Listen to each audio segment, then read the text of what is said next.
acontece quando a gente não tem um mapa para o casamento, quando a gente não sabe o que fazer? Primeira coisa que acontece é você vai ser guiado simplesmente pelos seus sentimentos. Você vai deixar que os seus sentimentos mostrem se você está no caminho certo ou não. Você vai simplesmente aceitar que os seus sentimentos deem a você a percepção do caminho, que na verdade não pode não ser necessariamente o seu sentimento, a sua sensação pode não ser necessariamente a verdade. O que eu quero dizer com isso? Quando você não tem um mapa, você tem que se guiar de alguma maneira, usar sinais para se guiar. Então, por exemplo, lá na antiguidade, quando não existia os mapas, as cartas náuticas, os navegadores eles se guiavam como?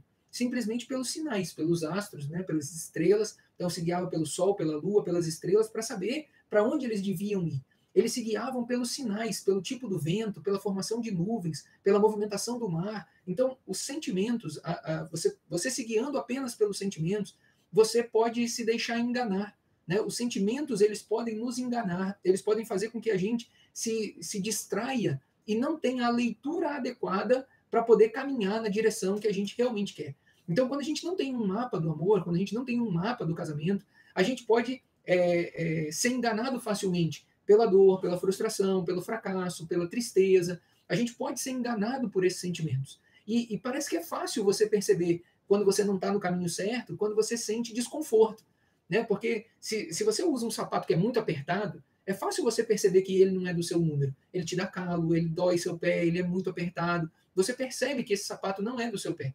Só que quando a gente fala do casamento, né, e eu posso fazer até uma analogia aqui, né, pensando o seguinte, quando a gente vê frustração, fracasso, tristezas, eles podem dar a sensação de que a gente não está na direção certa, né, que a gente não está na direção adequada para o nosso casamento. Mas é claro que ninguém quer sentir dor, ninguém quer sentir o desconforto, mas você pode escolher aprender com essa dor.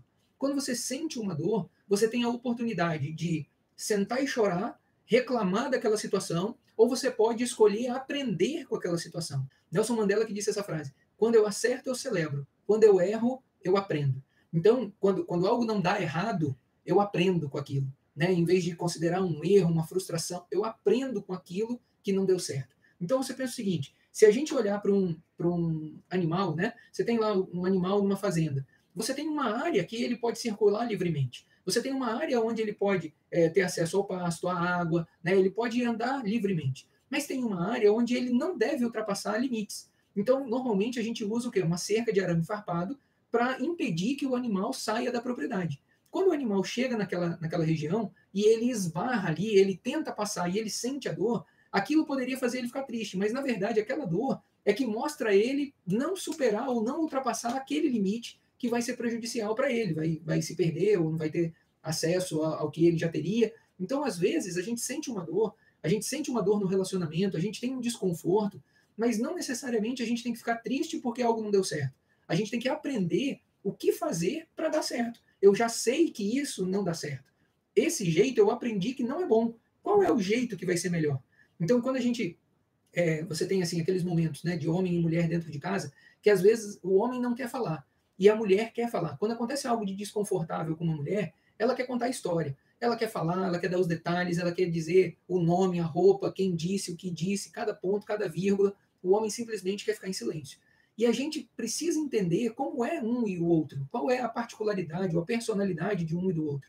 Então, quando alguém tem uma situação de desconforto e ela precisa falar, pode ser o homem ou a mulher, deixa falar, é o jeito. Se você interrompe, você vai causar um desconforto maior, porque a pessoa quer falar sobre aquilo. Né? Ela não quer um conselho, ela não quer nada, ela só quer que você ouça o que ela está dizendo.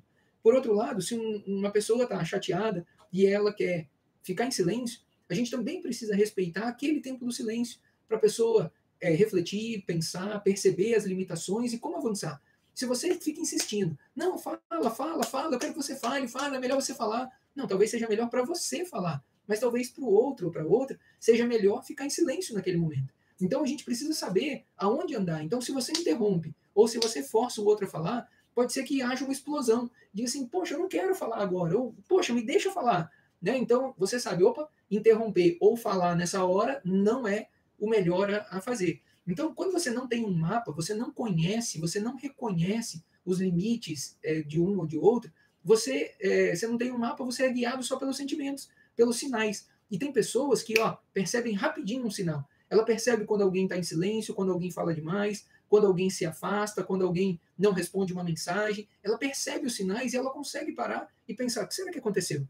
Por que você está desse jeito? Né? Então ela consegue perceber. Mas tem outros que demoram uma eternidade para reconhecer sinais, para identificar que algo de errado está acontecendo. Então, quando você não tem um mapa, quando você não reconhece, quando você não sabe o caminho a trilhar, quando você não conhece aonde você está andando, você pode ter muitos problemas. Né? Um problema é ser guiado pelos sentimentos, pelas emoções.